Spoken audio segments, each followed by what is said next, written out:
Imagine standing on the walls of Canton in the early 1800s, looking down at a tiny, cramped strip of land outside the city gates.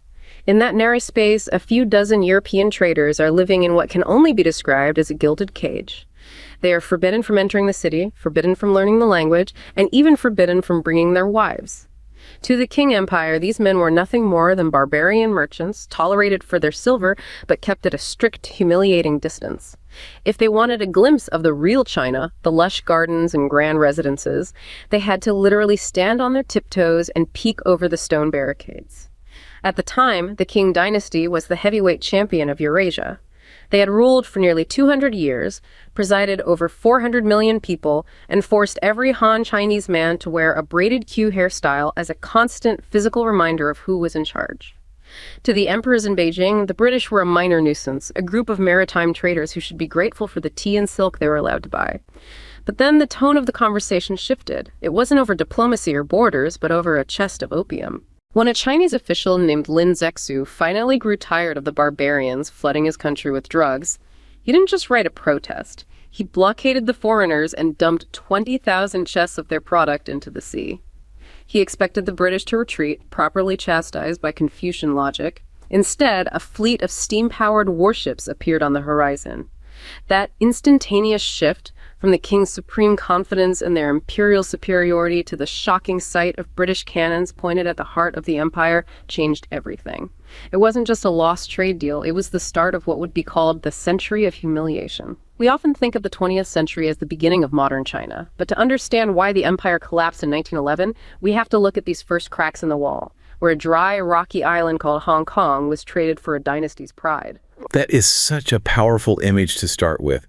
The psychological whiplash of that moment is just, it's immense, isn't it? It really is. And you have to imagine, for the Qing elite, this wasn't just a battle loss. No, it was a cosmological crisis. They saw themselves as the celestial empire. Yeah. The actual center of the entire civilized world. Yeah. And these British guys were, peripheral barbarians from some damp island. Exactly. And that detail about the gilded cage, it just sticks with you. So ironic, given what comes next. But I want to pick up on something else from that opening. The braided queue. That wasn't just a hairstyle, was it? Oh, not at all. It was a political tool.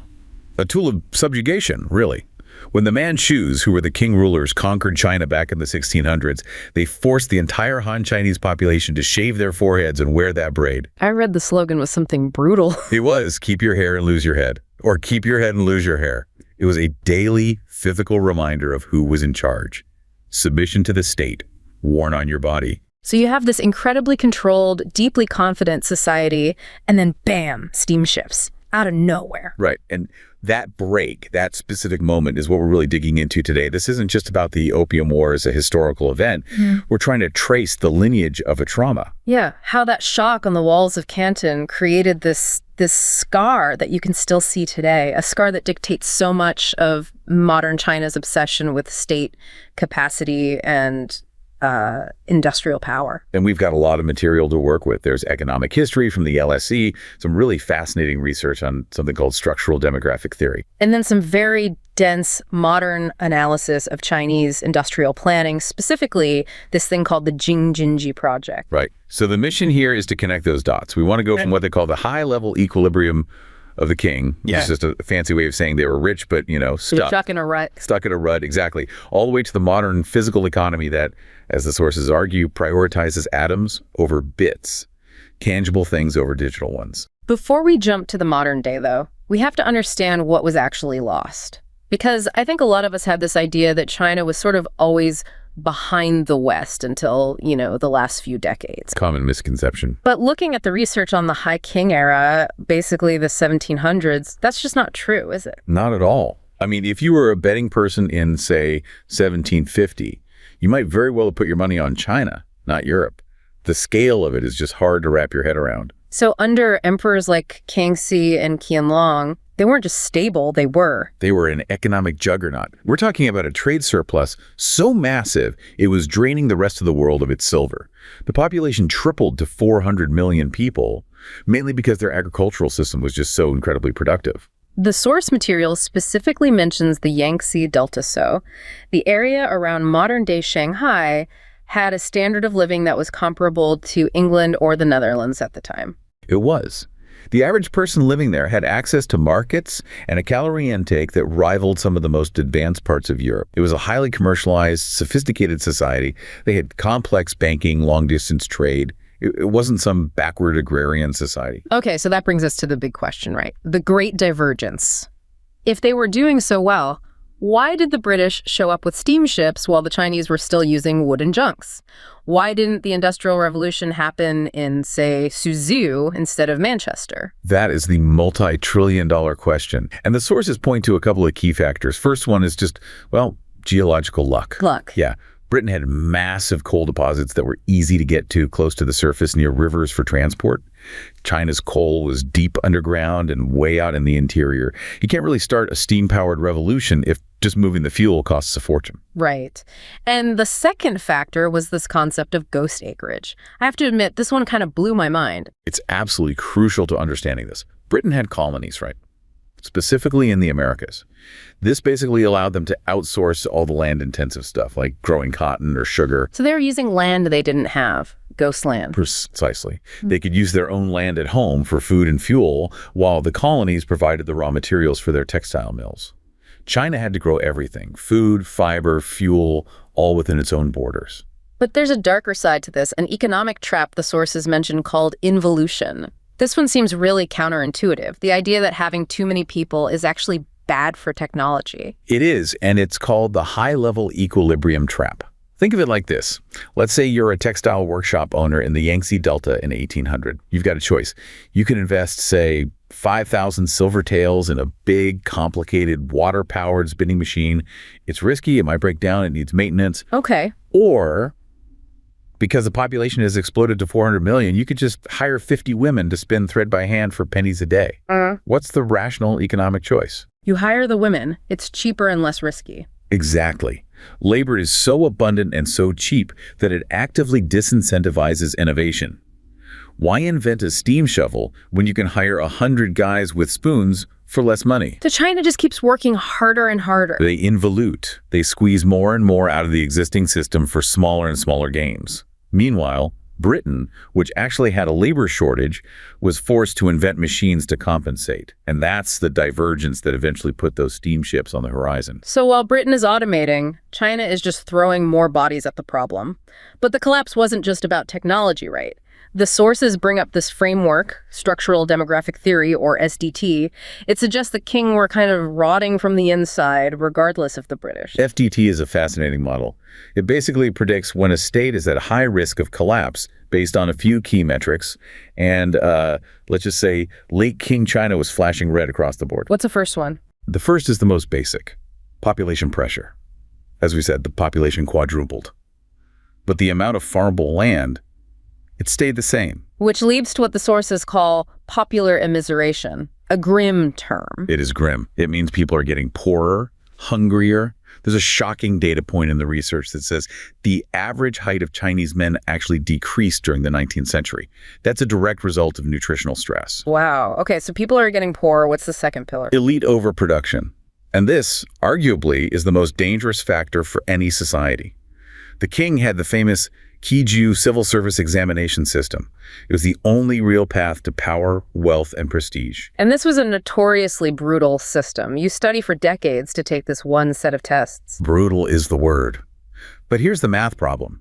The population of aspiring elites quadrupled, but the number of available government jobs stayed pretty much the same. So you have this huge, swelling class of highly educated, incredibly ambitious men who have invested their entire lives in this system, and 99% of them are going to be rejected. That is a recipe for creating a class of frustrated, angry counter-elites. It's a ticking time bomb. And you end up with revolutionary leaders. You do. I mean, look at the perfect example, Han Jiuquan. He was a failed exam candidate. After failing the exam multiple times, he had a complete nervous breakdown, declared he was the younger brother of Jesus Christ, and started the Taiping Rebellion. So this wasn't just some peasant revolt. It was led by the frustrated elite. Precisely. And the final nail in the coffin was fiscal weakness. You made a great analogy in our notes about the Homeowners Association. Oh, right. It's the best way to think about Qing tax policy. Imagine an HOA that decides in 1712 to set the monthly dues at $10. and then they swear an oath never to raise them, ever, as a sign of their benevolence. Sounds great for the homeowners. At first. For a while, yeah. But fast forward 100 years. Inflation has happened, the roof is leaking, the pool pump is broken, the foundation is cracking. But the HOA has zero money in the bank because the dues are still $10. So the king did that with their taxes. They froze their land tax assessments. It was a gesture of Confucian benevolence. But by the 1840s, the state was fiscally, it was basically non-existent relative to the size of the economy. They were broke. Which brings us directly to this idea of state capacity.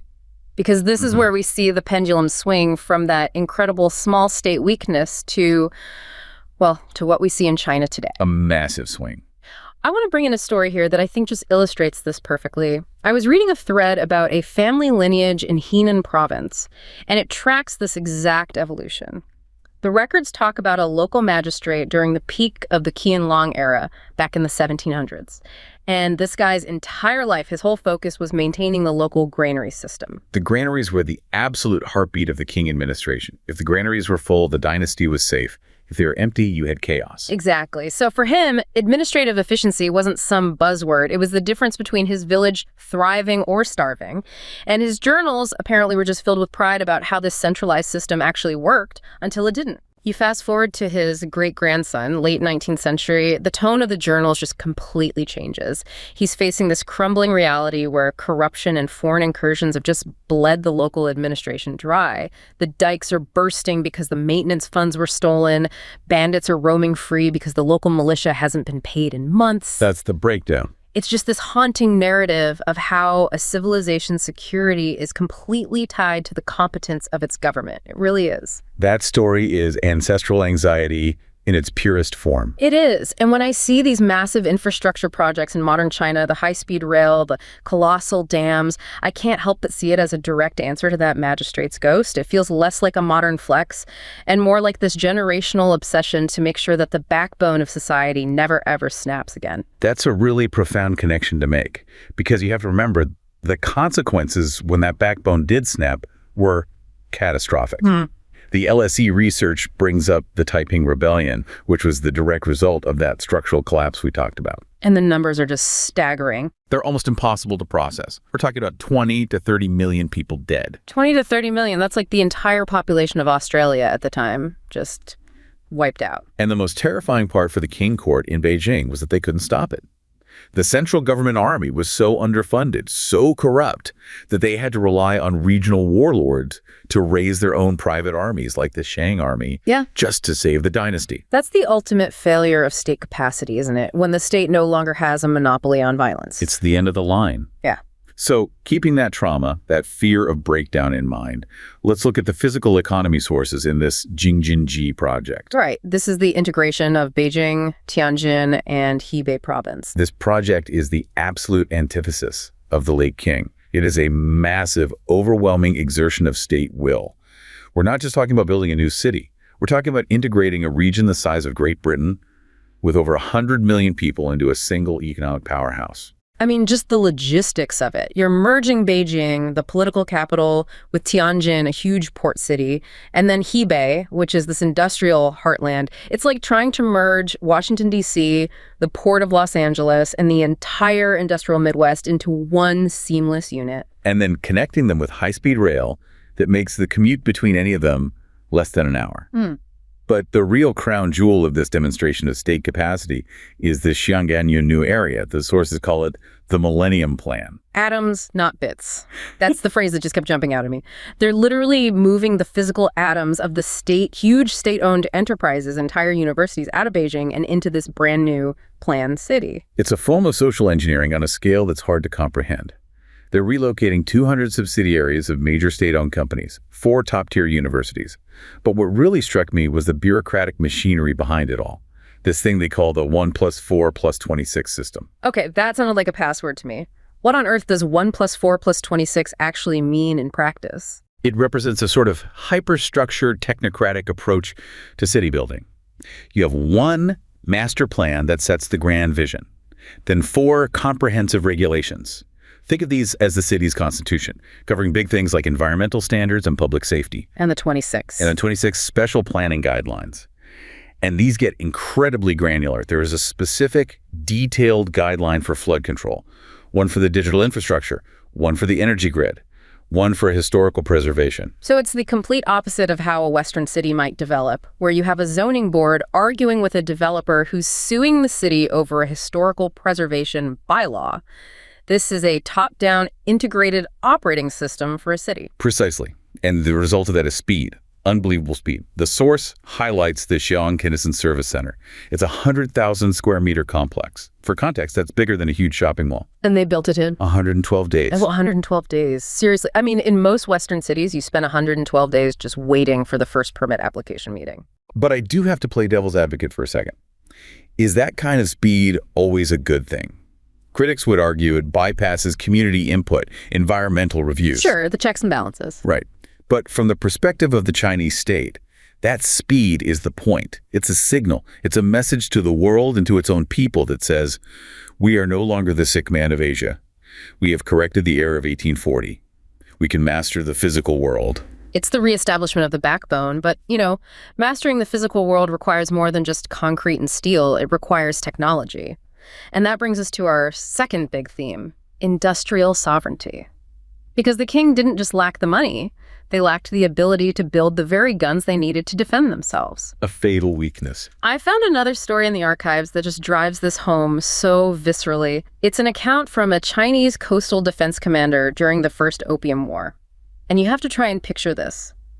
A man who has spent his entire life studying the classics of warfare, Sun Tzu, traditional tactics. And an expert in his world. Exactly. And he's standing on the wall of a fort on the Pearl River. And he watches a British steam-powered, ironclad, I think it was called the Nemesis. The Nemesis. It could make up a better name. Right. And he watches this thing just effortlessly steam past his fortifications, sailing directly against the current and against the wind, something his entire worldview says is impossible. It must have seemed like black magic. He describes this feeling of complete and utter helplessness.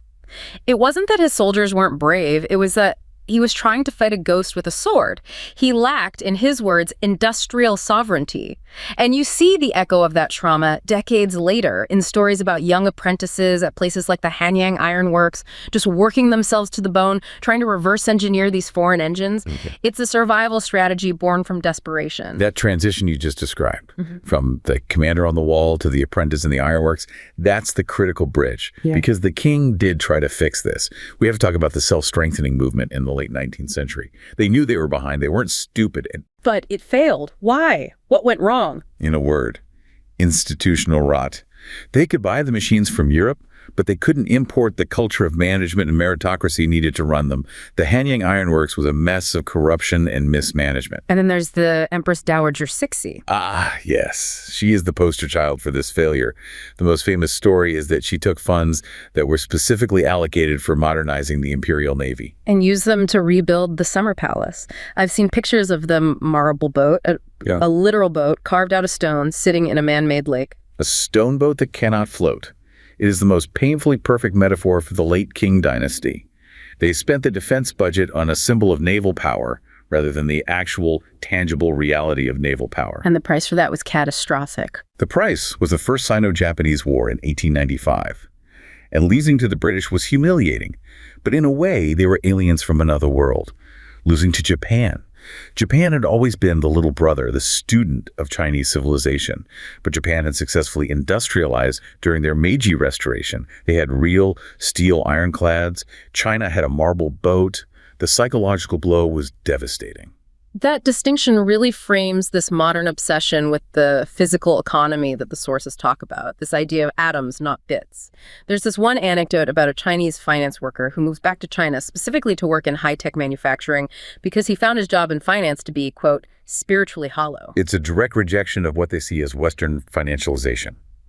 The core argument from these proponents is that the West got lost. It started focusing too much on bits, on software, on financial derivatives, on marketing and branding, and it forgot how to actually manipulate atoms. It forgot how to build things. Okay, but I have to push back on that a little. I mean, look at the U.S. economy. It's the most powerful in the world precisely because of bits. You've got Apple, Google, Microsoft. That's where all the value is created now. Isn't focusing on steel and shipbuilding kind of backward-looking in the 21st century? That is absolutely the conventional Western liberal market view. But the physical economy argument would counter with a simple question. In a real crisis, can you eat software? Can a mobile app defend your shipping lanes?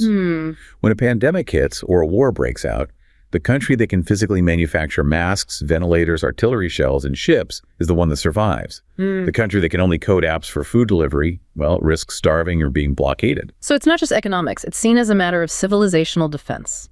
Manufacturing becomes a national security imperative. Exactly. The source material uses the term systematic de-skilling to describe deindustrialization. If you stop building ships, eventually you forget how to build ships. The engineers retire, the skilled machinists are gone, the supply chains wither away. China seems to be terrified of that fate. And that's why the Xinjiang region isn't just exporting cheap toys anymore. It's exporting high-value goods, precision machinery, advanced components. They're trying to maintain the entire industrial ecosystem. There's also a cultural element to this that the sources mentioned, this idea of Asian values, efficiency, these high-trust networks. That's a fascinating point. It suggests that part of the reason the manufacturing ecosystem is so dynamic is because it's built on dense social networks, not just legal contracts. You have vendors moving millions of dollars worth of components based on handshake agreements. There's a level of social trust and speed there that a more formal, litigious Western system can sometimes struggle to match. So, okay. We have state capacity, the ability to govern and build. We have industrial sovereignty, the ability to make things and defend yourself. But there's a third, deeper layer that seems to bind all of this together, and that's the identity of the civilization itself. Because China isn't really a country in the same way we think of, say, France or Canada, is it? No, it's not. And thinkers like Martin Jacques and Lucian Pai have a term for this. They call China a civilization state. Before we get into the definition, let's look at what that feels like on a human level, because I found another one of these family stories. This one was about a silk merchant family from Suzhou, and their records go all the way back to the Qingji prosperity in the 1700s. And back then, they were global leaders. They were sending the highest quality silk all over the world. Suzhou silk was the gold standard. Right. And then comes the decline, the wars, the chaos, the humiliation. And you can just imagine the middle generations of that family sitting in their quiet, decaying courtyard, just remembering a time when they were the center of the economic world. Memory of greatness. Exactly. But here's the kicker. I saw a video from a direct descendant of that same family. He now runs a massive high-tech textile factory in the same province. And for him, China's return as a global manufacturing leader isn't some economic miracle or a fluke. For him, it feels like a return to the mean. It feels like a restoration of the natural state of things. And that right there is the absolute essence of the civilization state concept. For a Westerner, a government is sort of like a contract. We vote, we give you power, and in return, you provide services and security.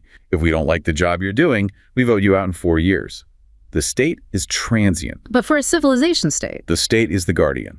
Lucian Pai had this great line. He said, China is a civilization pretending to be a state.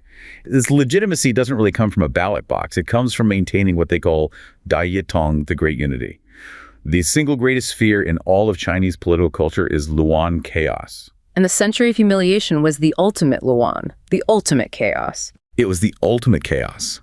It was the complete breakdown of the cosmic order. So the Communist Party's legitimacy today isn't just about Marxist theory. It's about the fact that they are the entity that ended the chaos and restored the great unity. They are the ones who, metaphorically and literally, fixed the dikes. This connects directly to those psychological concepts from the source material, chosen trauma and chosen glory. Yes. The chosen trauma is the Opium War and the Century of Humiliation. It's kept alive in textbooks and museums and films as a constant reminder. This is what happens when we are weak. This is what happens when we lose our industrial sovereignty. It's the fuel. And chosen glory is the destination. The destination is the year 2049, the 100th anniversary of the founding of the PRC. The official slogan isn't China's rise. It's the great rejuvenation of the Chinese nation. And the wording there is so important, isn't it? Rejuvenation. It's critical. Rise implies that you're new, that you're an upstart. Rejuvenation implies that you are old, you are great, you simply fell ill for a while, and now you're returning to your rightful place. So the U.S. in the 20th century was a new power. China sees itself as the old great power, just reclaiming its historical position. That Suzhou merchant doesn't see himself as nouveau riche. He sees himself as old money that just had a really, really bad century. Exactly. And when you think in those terms, it explains the planning horizon. We were joking earlier about quarterly returns versus the Millennium Plan in Xiangyan. But if you see yourself as the guardian of a 5,000-year-old civilization, a 50-year plan doesn't seem that long. It's just another chapter. It creates a totally different incentive structure, that institutional efficacy from the merchant story, that sense of continuity. It allows for a kind of long-term strategic thinking that's very different from a system based on 4-year election cycles. A different time scale entirely. So let's try and bring these threads together. Started on the walls of Canton with this image of the Qing Dynasty at its absolute peak of confidence, looking down on those European traders in their gilded cage. And we saw how, despite all this wealth and sophistication, it fell into a trap of its own making, that high-level equilibrium. Right. They had the wealth, but they had lost the state capacity to actually mobilize it, and they had lost the industrial sovereignty to defend it. They were a heavyweight champion who had completely forgotten how to fight. And we've traced how that specific searing trauma has driven this modern obsession to correct those failures.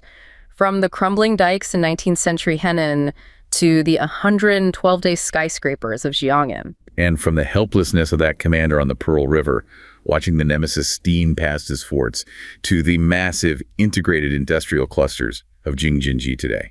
It really does create a coherent narrative, doesn't it? The pivot to this physical economy isn't just some 5-year plan or economic policy. It feels more like a civilizational immune response. It's about building a hard shell of infrastructure, industry, and state power to ensure that the humiliation of the 19th century can never, ever happen again. It's a deep-seated drive. It really challenges the dominant narrative we have in the West about the future.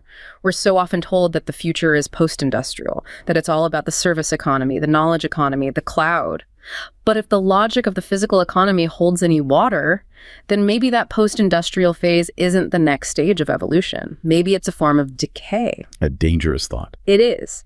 The history we've just walked through, the rise, the catastrophic fall, and the obsessive rebuilding, it suggests that real security, real civilizational longevity, might actually belong to those who can still build, maintain, and master the physical world.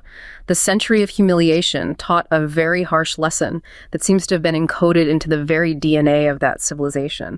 Survival ultimately depends on the tangible. It really forces you to ask a fundamental question.